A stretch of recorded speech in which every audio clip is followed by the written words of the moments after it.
Bem, bom dia a todos, sejam bem-vindos a mais uma nossas palestras do ciclo de webconferências aqui da Unidade de Telesaúde, em parceria com a Gerência de Ensino do Hospital Universitário Professor Alberto Antunes.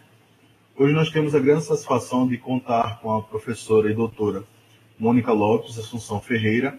Ela é professora aqui da FANUT, Faculdade de Nutrição da UFAL também, e hoje ela vai falar sobre o aleitamento materno na prevenção das DCNT, obesidade.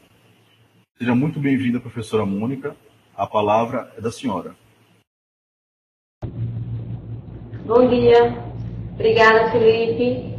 Então, pessoal, hoje a gente vai conversar um pouquinho sobre o aleitamento materno na prevenção das doenças crônicas não transmissíveis, entre elas a obesidade. E por que esse tema foi escolhido? Considerando que o agosto dourado é o mês dedicado ao aleitamento materno, então a gente pensou em falar um pouquinho sobre os benefícios desse líquido. E em relação à questão da obesidade, o objetivo é porque justamente, em se tratando de obesidade infantil, é muito mais interessante prevenir do que tratar a obesidade infantil. O tratamento da obesidade infantil pela criança ele é entendido como uma punição, ou seja, alguém por algum motivo, tirou aquilo que a vida toda foi ofertada a ele. E o aleitamento materno, nos primeiros 6 meses de vida, ele atua como um fator de proteção. E a gente vai ver o porquê disso quando a gente falar um pouquinho sobre a composição desse leite em comparação ao leite de vaca. Bom, se a gente observar nesse mapa, a incidência de obesidade em crianças de 0 a 5 anos no mundo, ela vem crescendo. Embora os dados sejam de 2015, porque normalmente existem as projeções, né, esses dados são de 2015, a gente observa que tanto nos países desenvolvidos, então a gente tem aqui Estados Unidos, Canadá, certo? Parte da Europa, Ásia, quanto nos países em desenvolvimento, a incidência ela é alta. Então, a cada ano esse número aumenta. E aí vamos pensar um pouquinho aqui na América Latina e Caribe, que é onde nós estamos inseridos.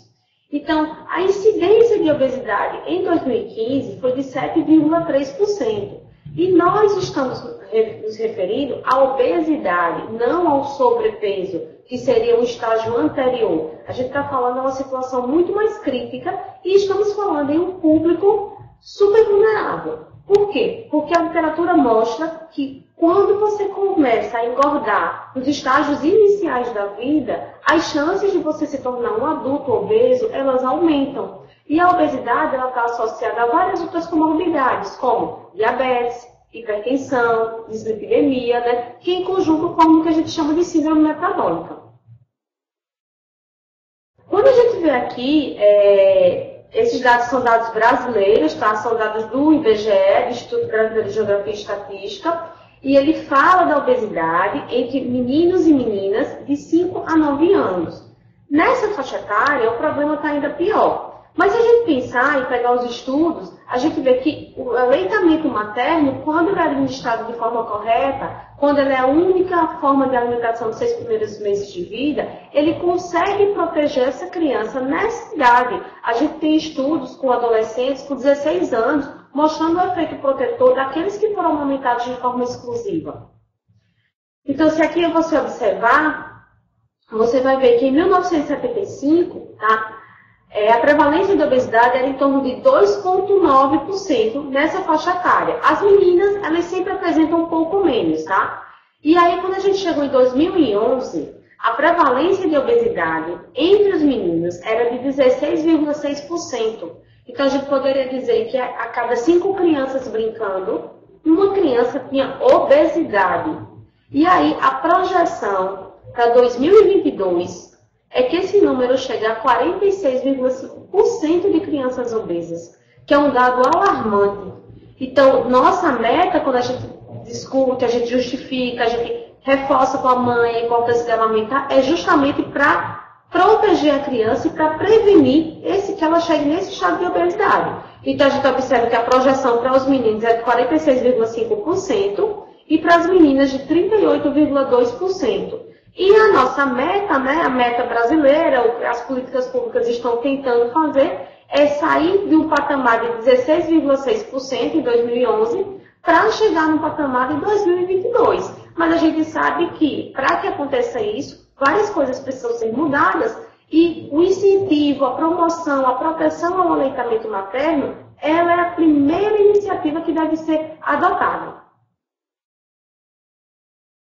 Bom, e aí o Brasil, ele tem uma política de aleitamento materno bem interessante, né? Ele é um dos países que promove, que protege, que incentiva a prática do aleitamento materno, diferente de outros países. Inclusive, na população americana, as mulheres, elas só têm direito à licença maternidade se elas abdicarem do seu salário. E aí no Brasil não, a gente consegue uma licença maternidade de 4 meses, embora a gente sabe que a grande maioria das mulheres, né, quem é funcionário público em algumas instituições consegue de 6 meses, mas a gente sabe que o ideal é realmente essa licença de 6 meses, já que eu quero que durante esse período a mulher fique amamentando seu bebê de forma exclusiva. Então, o Brasil, ele possui a estratégia Amamenta e Alimenta Brasil, que é uma consolidação da rede Amamenta com a Estratégia Nacional de Promoção da Alimentação Complementar Saudável. Então, houve essa fusão dessas duas políticas, né, dessas duas atividades, e se propõe esse programa que visa combater a obesidade. Então, o programa começa com a prática do aleitamento materno, tá? Com a capacitação de profissionais que trabalham em unidades básicas de saúde em hospitais, e o programa tem continuidade com a promoção da alimentação complementar saudável. Lembrando que, a partir do momento que eu introduzo a alimentação complementar no meu filho, que é a partir do 6º mês, isso não configura que eu devo desmamar ele. O aleitamento materno ele deve ser estimulado pelo menos até os 2 anos. Bom, então se eu quero prevenir a obesidade, e eu digo que um dos caminhos, o caminho mais fácil, mais barato, mais acessível é o aleitamento materno, então eu tenho que fazer com que a promoção, proteção e apoio ao aleitamento materno, ele exista nos diferentes contextos. Isso vai desde a atenção básica, passa pela atenção hospitalar, o banco de leite, ele tem um papel importante, tá? Por quê? Porque na impossibilidade de uma mulher amamentar diretamente o seu filho, o banco de leite, ele faria o processamento desse leite, a pasteurização e a distribuição. Não só para o bebê daquela mãe, mas para aquelas mães também que têm uma quantidade excessiva de leite e que podem ordenhar e doar, também atenderia a necessidade de outras crianças. As campanhas que o Brasil faz de promoção ao aleitamento materno, da instituição de salas de apoio ao aleitamento materno, existe também a monitorização, ou seja, os sistemas de saúde sempre estão monitorando essas taxas de aleitamento. E existem as questões da proteção legal ao aleitamento materno, ou seja, quando a mulher ela tem o bebezinho, ela tem direito à licença maternidade, e quando ela retorna ao trabalho, ela tem uma flexibilidade de horário, que é para poder continuar amamentando o seu bebê. Bom, e aí vamos para a definição do que é aleitamento materno exclusivo. Por que eu procurei colocar esse tópico aqui? Porque muitas vezes, quando a gente chega numa casa ou durante uma consulta e a gente pergunta se a mãe está amamentando, a mãe costuma dizer, tô sim amamentando. Tá de forma exclusiva? Tô. Mas a mãe entende que de forma exclusiva é dar o leite, mas oferecer um chá, oferecer um suco. É uma forma exclusiva. E a gente sabe que não é. Quando eu falo em aleitamento materno exclusivo, isso significa dizer que eu não tenho que dar nenhum outro líquido, exceto gotas e soluções, tá? Xaropes, que podem ser prescritos pelo médico, como forma de tratamento. Mas isso preconiza apenas o leite materno. Então, chá, eu vou estar ocupando o estômago do bebê com um líquido que não tem valor nutricional, certo? Se eu dou um suco, eu estou dando um líquido que tem muito açúcar livre, mesmo que seja o açúcar da fruta. Mas é um líquido que naquele momento a criança não precisa. O que ela precisa apenas é o leite materno. Então a definição é que aleitamento materno exclusivo é a oferta de leite materno, direto da mama ou ordenhado, como eu até falei para vocês de banco de leite, ou leite humano de outra fonte, sem outros líquidos ou sólidos, com exceção de gotas ou xaropes, contendo vitaminas, sais de reidratação oral, suplementos minerais ou medicamentos. Então, é leite e medicamento se for prescrito pelo dar chá, eu não preciso dar água, eu não preciso dar papinha, não preciso antecipar essa oferta de alimentos, que só deve existir na rotina alimentar da criança a partir do 6º mês.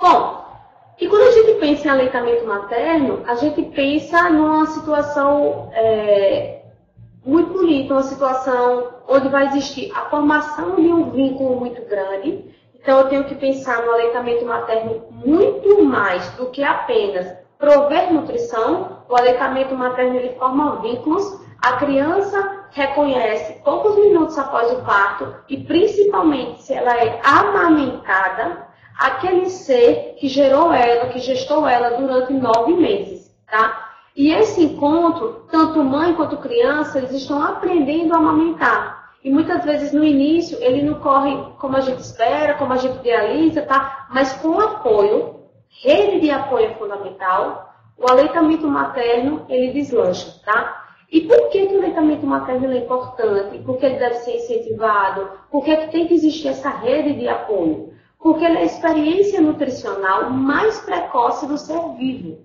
Então, qualquer mamífero, quando nasce, ele vai ser amamentado através da secreção que sai das glândulas mamárias da sua mãe. E aí, essa experiência nutricional mais precoce, em um período de alta vulnerabilidade, que é os 2 primeiros anos de vida, que a gente chama de janela de oportunidade, ela está relacionada ao imprint metabólico. Ou seja, a literatura mostra que existem componentes no leite materno, como, por exemplo, os microRNAs, que eles podem modular a expressão gênica, tá? Favorecendo a ativação de genes ou silenciando alguns genes. Isso são pesquisas mais recentes, mas que a gente sabe que não é só a nutrição, são os outros compostos que nenhuma fórmula láctea consegue reproduzir e que só existem no leite materno que fazem desse líquido recebeu o título de líquido de ouro, por isso que o agosto é dourado.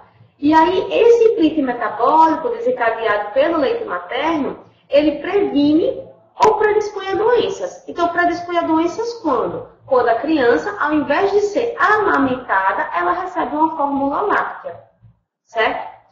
E aí, o leite materno ele tem compostos bioativos, que nós vamos ver, hormônios e fatores de crescimento, que vão atuar sobre o crescimento, a diferenciação e a maturação funcional de órgãos específicos, afetando vários aspectos do desenvolvimento.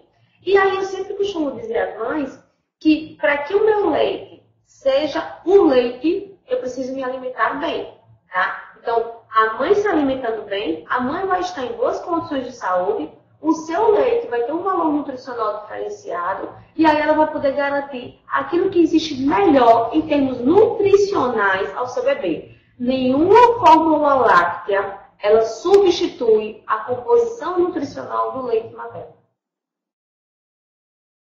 Bom, e o leite materno, ele possui algumas adipocinas. E essas adipocinas, elas são provenientes das células epiteliais da glândula mamária, ou podem chegar no leite através da transferência da circulação materna. Entre as adipocinas existentes no leite materno, que eu costumo sempre dizer aos meus alunos que todos os dias a gente observa uma nova descoberta sobre o aleitamento materno, a gente tem leptina, grelina, obestatina, adiponectina, resistina e nesfatina, tá? Digamos aí 5, 6 adipocinas no leite materno, e que vão regular crescimento e desenvolvimento no período neonatal e infância. Vão programar a ingestão energética e regulação da composição corporal. E tem efeitos a longo prazo, protegendo contra doenças infecciosas e metabólicas, como obesidade e diabetes tipo 2. Então, na realidade, essas adipocinas, elas existem no leite materno. A gente vai ver no próximo slide o que cada uma faz, mas elas participam principalmente da questão de regulação do apetite, tá? E aí vem uma nova observação a respeito do aleitamento materno. O aleitamento materno, diferente de uma mamadeira, a criança, para mamar, ela tem que fazer todo um esforço. E o que acontece? Na mamadeira, não. muitas vezes o bico já tem um furo ou tem um diâmetro maior para facilitar a descida do leite, que muitas vezes é adicionado no farináceo, o que não acontece com quem mama. Quem mama só mama quando realmente está com fome, porque ele tem que fazer todo um trabalho. Observe que se a criança não tiver com fome, ela pode até pedir para ir para o seu seio, mas ela vai ficar chupetando. Ela não vai estimular essa liberação de leite, porque ela sabe o quanto ela tem que chupar para poder o leite sair. Então ela pode ficar só chupetando no seu mamilo, ou ela realmente pode desencadear essa busca, essa liberação de leite. Então, ela faz esse controle de saciedade. Por isso que o aleitamento materno é importante. E quando você dá a fórmula, não. Você está condicionando sua criança, na maioria das vezes, a se alimentar a cada 3 horas. Quem determina esse ritmo é você. Porque a gente tem medo que a criança não dê sinais de fome. Mas as crianças dão sinais de fome. E mesmo com fórmula, a gente precisa respeitar isso.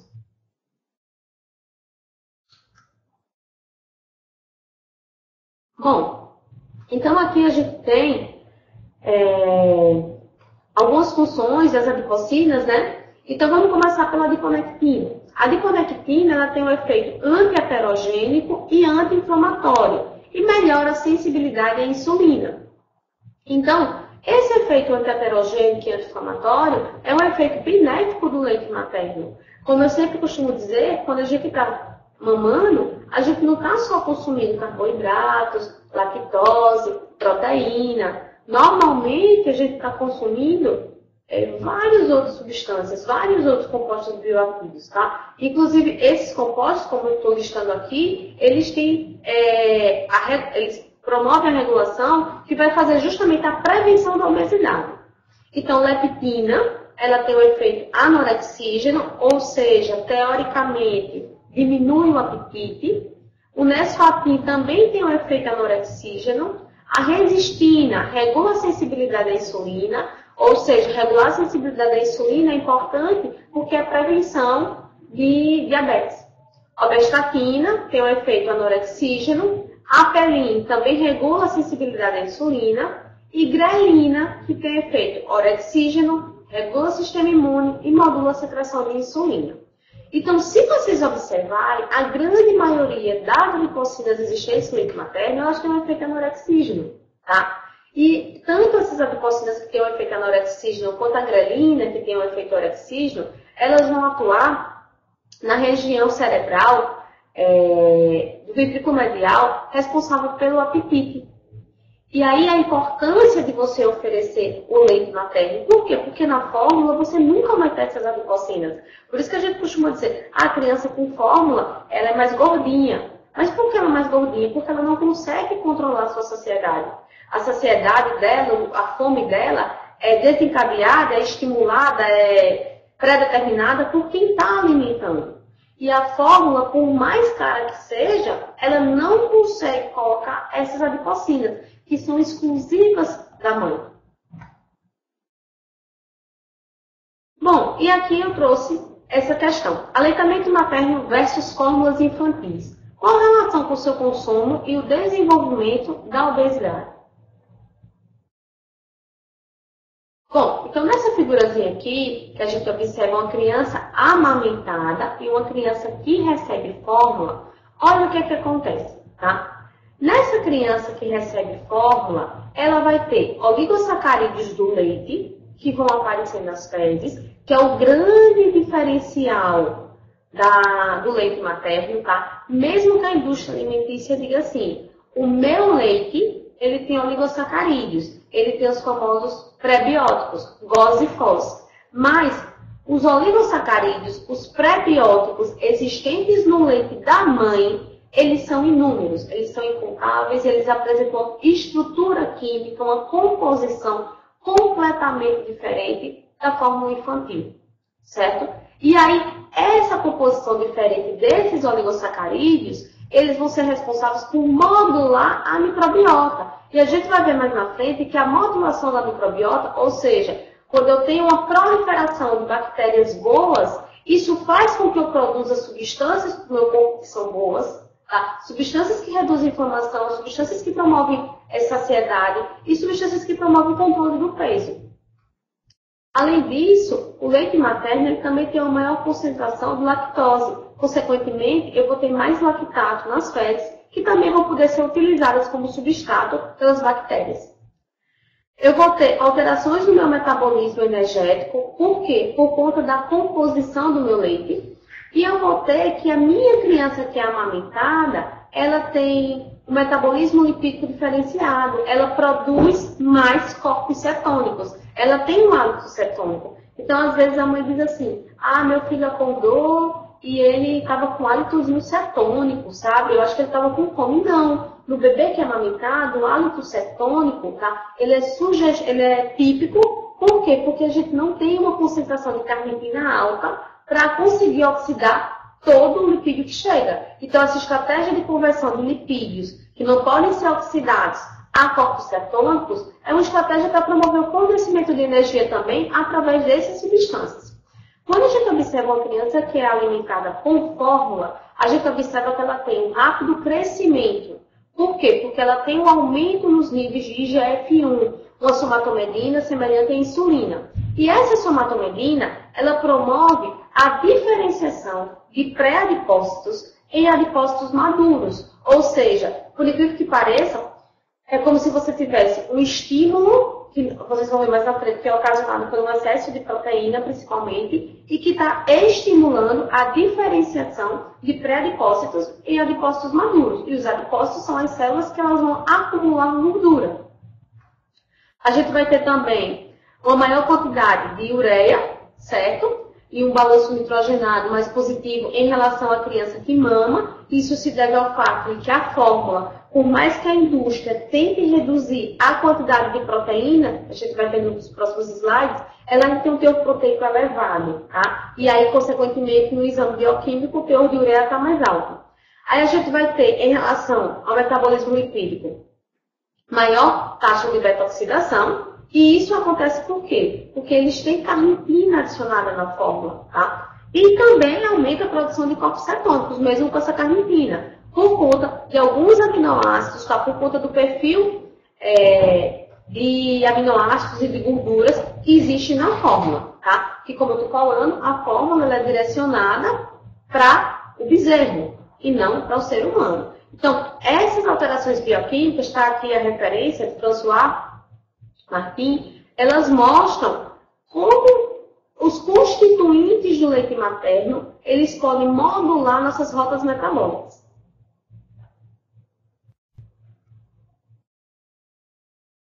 Aqui a gente fala de um ponto bem interessante, que é a sinalização metabólica via mTOR-C1, conforme o tipo de dieta. Então, o mTOR, ele tem o mTOR-C1 e o mTOR-C2, e o mTOR ele é regulado pela ingestão proteica. Então, o que a gente observa? Quando você aumenta a oferta de proteína, você aumenta os níveis dos aminoácidos leucina, isoleucina e valina, que são aminoácidos ramificados. E aí, essa ingestão proteica excessiva, tá, consequentemente está associada à elevação desses aminoácidos, ela aumenta a secreção de insulina e IGF-1, que eu já tinha falado para vocês lá do IGF-1, que ele promovia o crescimento mais acelerado. E o que é que vai acontecer? Com esse aumento da secreção de insulina e IGF-1, eu tenho uma ativação da via de crescimento celular mTOR-C1. E aí eu vou ter um maior rápido ganho de peso na faixa etária de 0 a 2 anos e uma maior atividade adipogênica. Isso porque a ativação dessa via, que é uma proteína quinase, ela estimula essa diferenciação dos adipócitos. Ou seja, adipócitos jovens, pré-adipócitos, eles agora estão aptos a armazenar gordura. E com isso você aumenta o risco de desenvolver obesidade e comorbidades a longo prazo. Uma coisa que é interessante é que normalmente a gente consegue ver esse paradoxo quando a gente tem uma criança que mama e uma criança que recebe fórmula. E aí normalmente a mãe diz, eita, meu filho não está tão gordinho feito o seu.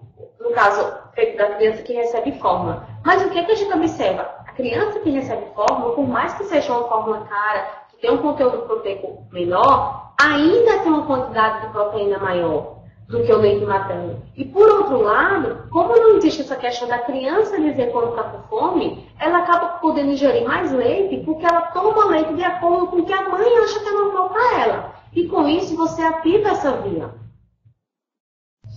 Aqui a gente mostra, tem outro detalhe, está no trabalho de Luke, de 2015, a sinalização metabólica via mTOC1 conforme o tipo de dieta. Então, o aleitamento materno, o leite materno, tá? Ele tem um baixo teor proteico, mas é um teor proteico que é adequado às nossas necessidades. E aí, tanto esse teor proteico vai contribuir com aminoácidos, tá? Quanto a leucina, que também é um aminoácido, elas podem ativar essa via mTOR. Deixa eu explicar aqui melhor. Os aminoácidos, eles estimulam o fígado a liberar IGF-1, certo? A leucina, ela estimula o pâncreas a liberar insulina, tá? E a insulina também estimula essa via mTOC1. E a leucina por si só, ela também pode estimular. Então, vejam que são 3 vias que podem estimular esse caminho de diferenciação de pré-adipócitos em adipócitos. Quando você tem um leite artificial, a fórmula, tá? Os caminhos ativados são os mesmos, mas a intensidade dessa ativação é maior. Então, se eu observar pela intensidade aqui da seta, a gente observa que vai ter um maior influxo de leucina, um maior influxo de aminoácidos, uma maior estimulação da insulina e, consequentemente, você vai ter uma diferenciação, um estímulo à diferenciação de adipócitos muito maior. Então, é isso que a gente não pode deixar que aconteça. Bom, aqui a gente observa que o aleitamento materno e flora intestinal, eles guardam relação, certo? E aí é importante frisar que a flora intestinal do bebê, ela guarda relação com a flora intestinal da mãe. Então, se a mãe tem uma flora intestinal boa, se a mãe se alimentou adequadamente durante a gestação, se a mãe não come produtos ultraprocessados, não toma refrigerante, tá? Tem uma baixa ingestão de sal, uma baixa ingestão de açúcar, evacua diariamente, não tem queixa nenhuma de funcionamento do trato gastrointestinal, ótimo, tá? Isso significa que ela tem uma flora boa e muito possivelmente o seu bebezinho também vai ter. Só que a gente precisa lembrar que a disbiose é um dos fatores de risco para a obesidade. E o que seria essa disbiose? A disbiose, na realidade, ela é um desequilíbrio entre bactérias benéficas e bactérias patogênicas. Numa situação de disbiose, você tem um aumento da população de bactérias gram-negativas. E essas bactérias, elas produzem metabólitos que levam a processos inflamatórios, que alteram a imunidade local. E quais são os fatores que interferem nessa microbiota intestinal do bebezinho? A saúde materna e a composição da sua microbiota, como eu já falei. O tipo de parto. O tipo de parto tem alguns estudos mais recentes mostrando que ele não interfere tanto. Ele pode interferir nos 7 primeiros dias, mas ao longo dos 7 dias em diante, o que vai mais prevalecer é aquela microbiota que a mãe tinha. Porque, é claro, existem diferenças entre você ter um parto cirúrgico e você ter um parto vaginal. Porque a flora da pele, de onde vai ser feita a cirurgia, é diferente da flora vaginal. E, normalmente, se acreditava que isso era decisivo. Mas o que a gente sabe hoje é que, ao longo dos 7 primeiros dias, a criança tende a reorganizar sua flora, sua microbiota, me desculpe, e tende a ter a microbiota típica da mãe. Então, isso já é provado. Exposição a antibióticos.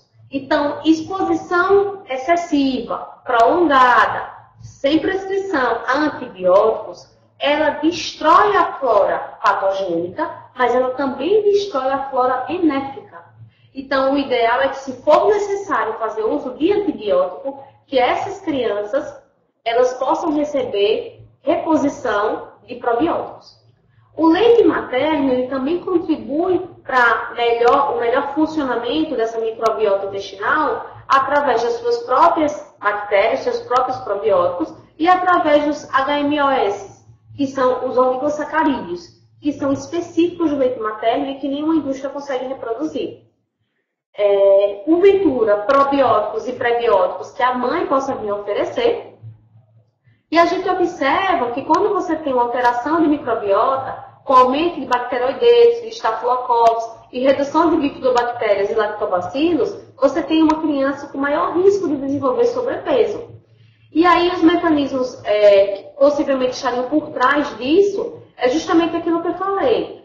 A flora intestinal alterada, uma flora bacteriana gram-negativa, ela aumenta a produção de alguns tipos de ácidos graxos de cadeia curta, estimula a lipogênese, que a gente não quer, e mexe na regulação do apetite.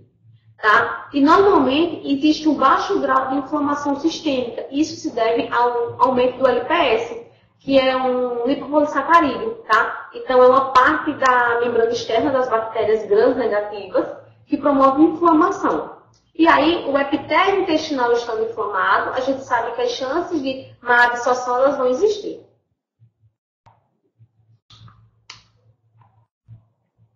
Bom, então caminhando, vamos falar um pouquinho do efeito protetor contra a obesidade, pensando na composição do leite materno. Então, como eu mencionei, composição é única, tá? Tem adequado teor proteico, e essa proteína é o que faz toda a diferença. Tem compostos bioativos, ou seja, as adipocinas, as adiponectinas, os hormônios. Promove detecção de saciedade, é outra coisa que eu sempre falo. O bebê só mama se ele quiser mamar, porque ele precisa fazer todo o movimento com esse aparelho estomatognático para sugar o leite. Se ele não quiser, ele não estiver disposto, ele não estiver com fome, ele não mama. E existe uma facilidade em aceitar a alimentação complementar. E isso é uma coisa que a gente deve trabalhar muito, porque em alguns casos as mulheres acham que, não, eu vou dar fórmula, e depois quando começa a parte da introdução alimentar, elas se queixam que a criança não aceitou.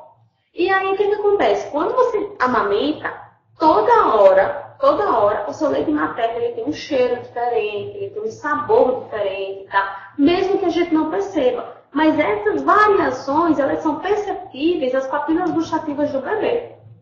E o que acontece? Ele tem facilidade em aceitar a alimentação complementar, porque até então o leite materno não é monótono para ele comer a fórmula. A fórmula sempre vai ter a mesma composição. Por quê? Porque a fórmula sempre vai ser feita do mesmo jeito.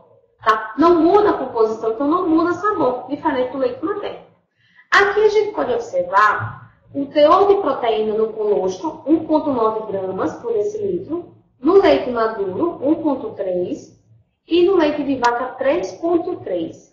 E aí, se a gente for pensar, quando a gente fala em fórmula infantil, tá? Não estou falando de leite de vaca, mas eu estou falando de um produto que é produzido a partir do leite de vaca, a gente tem em torno de 1,8 gramas de proteína, tá? Vamos pensar, leite maduro tem 1,3, fórmula infantil mais cara tem em torno de 1,8, ainda é alto, tá? Ainda são 0,5 gramas de proteína a mais. Mas e quando essa mulher acha que é besteira a fórmula, ou não pode comprar fórmula e começa a dar um leite de vaca, que tem 3,3 gramas, ou seja, quase 3 vezes mais proteína. Aquela reação aqui que eu falei para vocês, deixa eu pegar ela aqui para mostrar.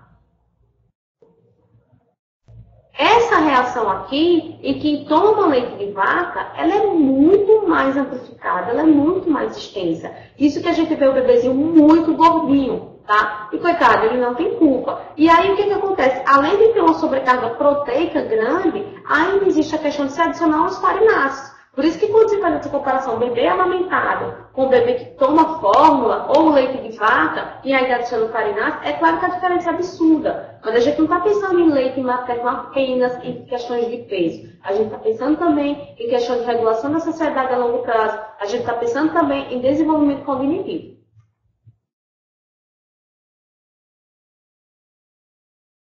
Então, sempre, você que está me ouvindo, que é mãe, que é profissional de saúde, tá? O estímulo ao aleitamento materno ele deve acontecer já na sala de parto.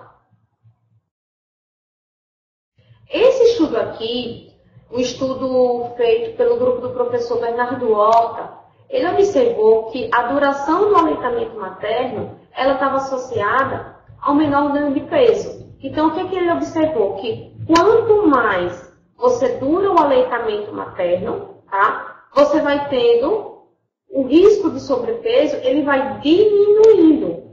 A gente pode observar aqui. Aqui, por volta do 9º mês, na realidade, já tem outros interferentes, tá? Que aqui já entra a alimentação complementar. Mas aqui, do 1º até 7º, 9º mês, a gente observa essa relação. quanto mais eu amamento, tá, as chances de obesidade diminuem. Bom, essa associação aqui, tá, é uma meta-análise que associou o aleitamento materno e o risco de obesidade em crianças. Então, o que eles observaram? Eles pegaram 25 estudos, com um total de 226.508 participantes, tá? Ou seja, muita gente, a gente tem que dar muita credibilidade a esse tipo de estudo. E eles observaram que o aleitamento materno tem uma proteção significante contra a obesidade em crianças, tá? E que isso é uma dose-resposta que já acontece no início da vida.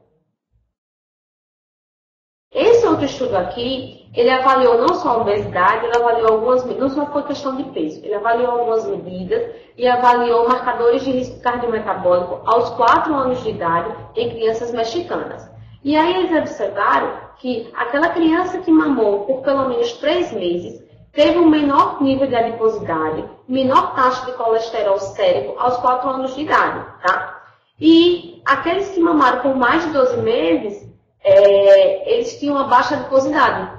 Ou seja, quanto mais eu consigo amamentar, mais eu consigo promover a longo prazo. Então, é um estudo em crianças mexicanas, tá, aos 4 anos de idade, e que mamaram no mínimo 3 meses.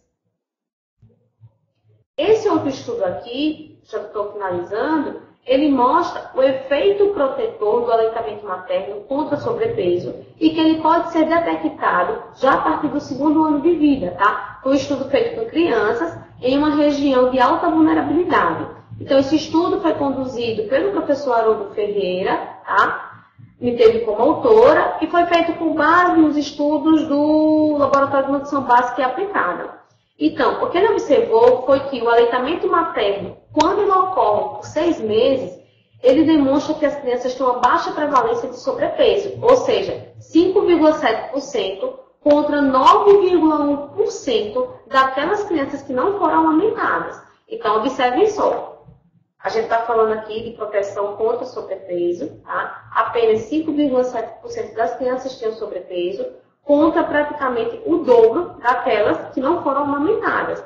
E isso a gente vem demonstrando que a cada segundo, uma nova pesquisa bomba sobre aleitamento materno, falando sobre diferentes aspectos desse líquido, tá? Hoje a gente vai falar um pouquinho sobre a obesidade, porque o foco era esse, porque é algo que eu venho batendo muito na tecla sobre a importância de prevenir essa obesidade, tá? Porque depois de tratar é muito complicado, normalmente requer a participação de uma equipe interdisciplinar e requer muito esforço dos pais, tá? Da própria criança, dos familiares, da escola. Então, se a gente pode prevenir um problema grave como esse, vamos fazer isso, certo? Eu estou finalizando por aqui essa apresentação. Espero que vocês tenham gostado, tá? E vou dizer que estou sempre à disposição para falar sobre esse tema. Precisando de alguma coisa, podem contar comigo. Bom dia. Posso sair? Eu respondo aqui, né? Certo, deixa eu responder aqui uma pergunta, tá? Então, é verdade ou mito? Aquilo que a mãe se alimenta acaba passando para o bebê através do leite? É verdade, tá? Tudo que a mãe come, ela passa para o bebê. A gente não consegue quantificar quanto, mas a depender do que seja, isso pode passar mais ou menos. Um exemplo, agrotóxico passa para o leite materno, certo? Por mais que a gente fique chocado, né, mais passa. Bom, na realidade, os leites com mais vitaminas ou menos vitaminas ou minerais vai depender muito do que a mãe come, né? Existe essa variação, certo? E assim, guarda muita relação com a alimentação. Porque, tipo, se eu não me alimento bem, como eu consigo tirar uma coisa que eu não tenho para dar para o meu bebê? Né? Então, realmente existe essa associação. Não existe leite mais fraco, leite mais forte. O leite ele é produzido especificamente para aquele bebezinho, para atender a necessidade daquele bebezinho. Então, não existe isso, leite fraco, leite forte. Não existe. Bom, os casos que são necessários o uso de fórmula láctea, normalmente são crianças, onde a mãe está com infecção por HIV, né? Ou então, em situações, existem algumas regras, em situações que a mãe está com doença infecto-contagiosa, que pode transmitir ainda, Então, uma catapora, uma tuberculose, uma hepatite. Mas, normalmente, o que a gente faz? A gente orienta a mãe a ordenhar para poder manter aquele estímulo, para quando ela entrar numa fase que ela possa amamentar, ela tem aquele estímulo ainda mantido. E em relação... e outro problema também, que faz que seja necessário o uso da fórmula láctea, são nos casos de galactosemia, tá? Onde realmente é contraindicado o aleitamento materno. Outra pergunta é quando a mãe está fazendo a amamentação exclusiva, o bebê sente sede, ou seja, pode dar água. Não precisa dar água, tá, Louise? O leite materno ele já supre toda essa necessidade. Então, muitas vezes a gente escuta avó, sogra, né, vizinho, fala, não, tem que dar água porque ele está com sede. 90% do leite materno é água. Apenas uns 10% é que são os nutrientes.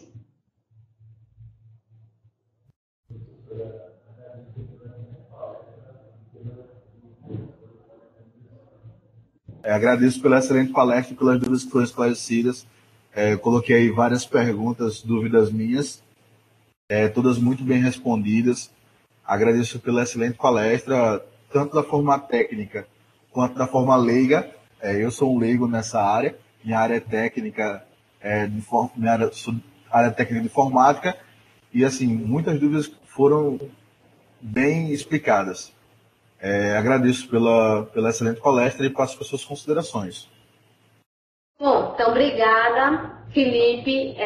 Eu fico à disposição, tá? E vocês, para sempre que vocês precisarem tratar alguma coisa entre os usuários sobre aleitamento, alimentação na gestante, alimentação infantil, que a minha especialidade é o que eu estudei, o que eu fiz doutorado, então eu fico sempre à disposição para tirar essas dúvidas ou para fazer alguma outra teleconferência. Até logo. Okay. Muito obrigado e até a próxima.